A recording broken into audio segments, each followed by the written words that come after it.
Xazinam to'rt til tarbiyalash markazi, hammamizning xazinasi.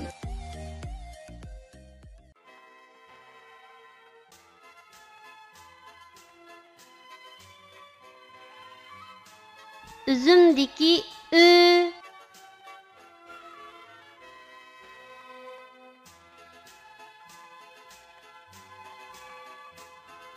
Bu harfning talaffuz qilinishi bundaq.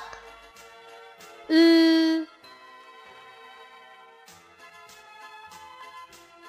Endi bu harfni o'z ichiga olgan misollarni ko'rib o'tamiz. Ü'ning ayrim shakli. Misal 3. Ü'ning ayrim shakli.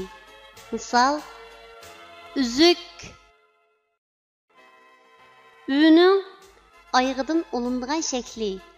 Misal gül.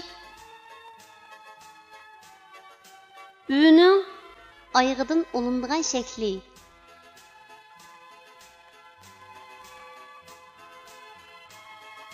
Tövəndə biz rəsmga birləşdirib, yuqorida öyrənib o'tgan harfning to'g'ri yezilish tartibini mashq qilib o'tamiz. 3. Ü harfining ayrim shaklining yezilish tartibi.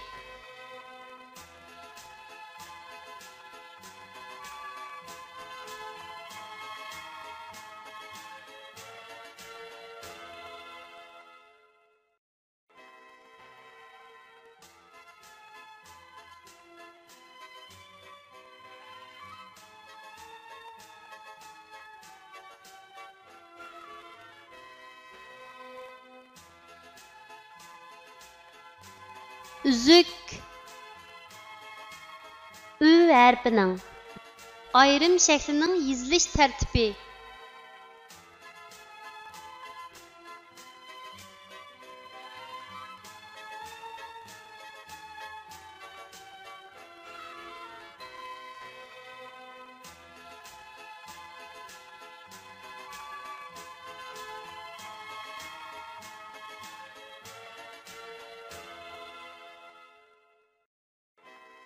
Gül. Ü harfining ayğıdan olunub keldigan shaklning yezilish tartibi.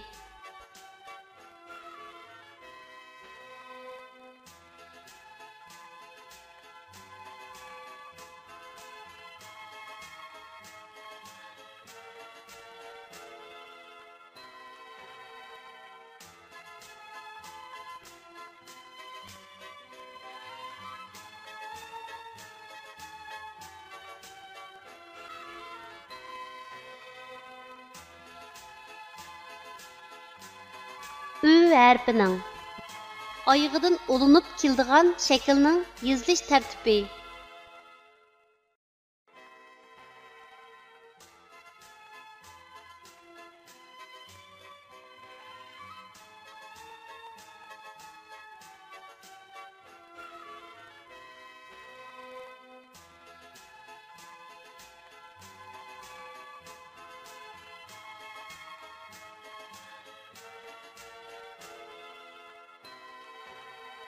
Kichik do'stlar, tövəndəki sözlərni mənə əyişib oxuyunlar. Ün, tün, süt, üz, tüz, süz, ü, züş, üzüş, ü, nüş, ünüş.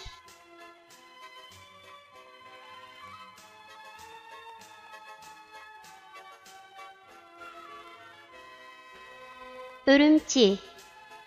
Ürümçi məmləkətimizdəki çoğ şəhərlərinin biri. O, Şinjan Uyğur Avtonom rayonunun mərkəzi. Şuningdək, siyasi, iqtisod, madaniyat, ma'rif və ilim-fən mərkəzi. Ürümçidə Xalq sarayı, Avtonom rayonluq muzey, Xalq maydoni, Xalq teatrxonasi və bir qancha oliy bilim yurtlari bor. Hayvatli Qizil tog' Ürümchining husniga husn qo'shib turdi. Bu şəhərdə hər millət balları inaq və xoşal-xuram yaşaydı. Biz Ürümçini qızğın söyüyümüz. va uni texmi go'zal shaharga aylantiramiz.